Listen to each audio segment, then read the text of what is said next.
What's up, guys? Hope everyone's having a great Friday, and welcome to my review of Winnie the Pooh, Blood and Honey. Initially, it's about Christopher Robin after Christopher Robin decides to go away to college, believing that Winnie the Pooh and his friends Piglet and Eeyore and Owl and Rabbit will be okay. Goes off to college, but after years have passed, he decided to return, only to find out that they're not the same creatures as they were before. Uh, as well as also a group of girls who are arrive at this house in the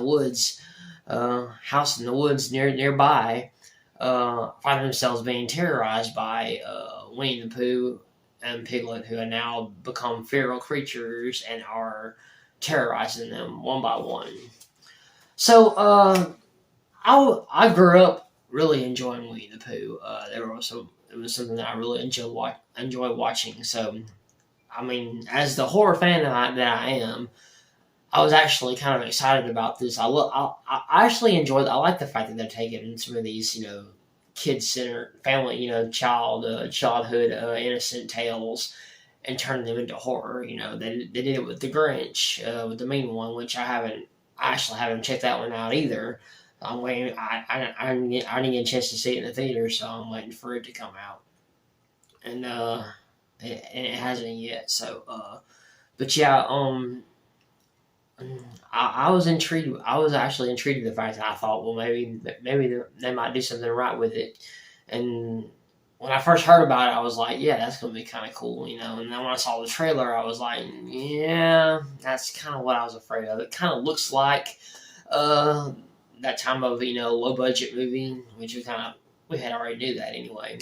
So I kind of had my expectations were pretty low either way.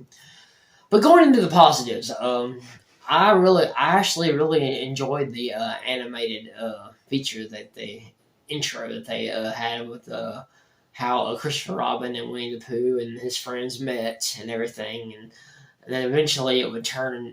Eventually, they showed how they were going to be affected by Christopher Robin leaving, and it was a really cool little setup for something that just didn't quite, whatever everything that had followed didn't quite execute very well. The kills in this, which part of it kind of leads into my negatives, but some of the kills in this are actually pretty cool. You have one that was like one with the sledgehammer in a pool against the head. You got this girl that's being hogtied, and Winnie the Pooh is in a car, and yeah, about to run is gonna run her over, runs over her head. Um, let's see. You have another one that this girl gets her head bashed against a wood chipper, and then she gets fed through a wood chipper. I thought that was kind of cool. Like I said, that's just a few of them. There's actually some pretty good kills as a whole. Another big piece of credit I have to give is the lighting. The cinematography in this is actually fairly decent for a low budget movie. I was afraid it was going to be like some of those really really bad horror films you might find online that just look really, really terrible. But this actually doesn't look half bad. There's some good lighting. There's one particular scene which you actually saw in my intro with when the girl's in the spa, and then you see the lighting just kind of flashing back and forth. And you see them slowly approaching from behind her. I thought that was really cool. And then there's a scene toward the end with Christopher Robin. He's in a truck, and he just like comes out of nowhere and runs right into Winnie the Pooh. And I thought it was just how it kind of happened. I thought it was kind of badass. But that's kind of where my positives actually end. Now moving on to my negatives. So yeah, the acting in this movie is terrible. This isn't A-list or not even really B-list acting. It's just, yeah. I mean, they just don't. some of the decisions that are made in this movie is not very good. Like I said, for one reason, like the girl I mentioned is in the pool in the spa. Um, she when she's taking pictures of herself, and she goes back to look at them, and she catches a glimpse of Winnie the Pooh in the background, and she turns around and he's not there. So she's like, "What the fuck? What the fuck?" She gets out to look around, and then knowing deep down that somebody's out there, she just has to get back in there. I'm just like, why are you getting back into the spa, knowing that there's somebody out there? I'm just like, okay, you're just asking to get killed. Um, yeah, I just and then there was an opportunity for one girl who could have got away when she falls into the pool, and Piglet's there. Just standing there or whatever, and she's just staying in the pool. All she had to do is get out. She could have got away temporarily, probably, but she decides to stand there and just starts screaming, yelling, And Piglet starts going in there slowly, and then this is what really gets me, is that there is some distance between her and Piglet, and where Piglet is swinging the sledgehammer. He swings the sledgehammer. There's so much space between them.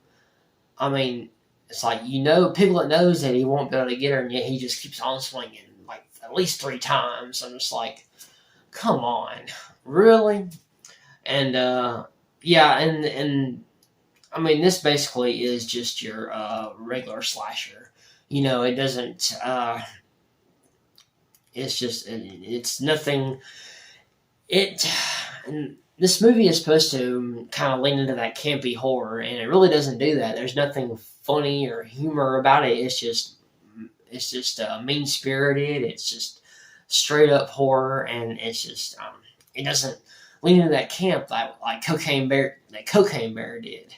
Um, and the fact that there's no way you can really believe that Winnie the Pooh and Piglet are actually these creatures, these animalistic creatures. They're really just men in masks, dressed up, walking around, killing these people. And it's basically just like Wrong Turn with the Winnie the Pooh twist thrown in there. And they don't do anything creative with it. It's just it's frustrating. And then also, there's a couple of chase scenes, and they implement the whole shaky cam element. It's awful. It's frustrating, and it's just like, it kind of ruins your experience in that chase scene. It doesn't make it that much suspenseful. But yeah, overall, I mean, it's not a really, really bad movie. It's not as bad as I thought it would be from what I heard. I mean, I know people may not feel the same way I do, but I know a lot of people have ripped on it, and and I don't blame them. I really don't. I mean, I'm ripping on them for some of the same stuff, but there were some things in it that I actually did appreciate. I actually like I said, the lighting and just the kills overall. Oh, and yeah, my final negative, of course, the blood. For the most part, it's mostly just CGI digital blood. There are a few moments where the blood actually looks pretty halfway decent, but then but the rest of the time, when you see the CGI blood, it just kind of turns you off the experience, and it's just blah. But overall, I mean, if you like this kind of movie, this type of movie, if you haven't seen it yet, I don't really recommend it. I really don't. But if you like these kinds of things, it's worth maybe checking out at least once. I don't see me rewatching it anytime soon.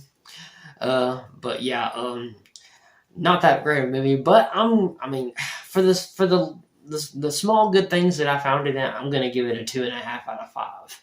I'm gonna give it 1.5 out of 4 on my rating. But yeah, Winnie the Pooh Blood and Honey, just not the campy horror twist on a Winnie the Pooh classic that we should really expect. Hopefully, the sequel will do something better with it. Dive back into that Winnie the Pooh lore and really dig down in there and give us what we really want. But that's my thoughts on Winnie the Pooh, Blood and Honey. I love you guys. You guys are the best. Don't forget to like, subscribe if you haven't already. Comment down below. What did you think of Winnie the Pooh, Blood and Honey? I love you guys. You guys are the greatest, and I'll see you in the next one.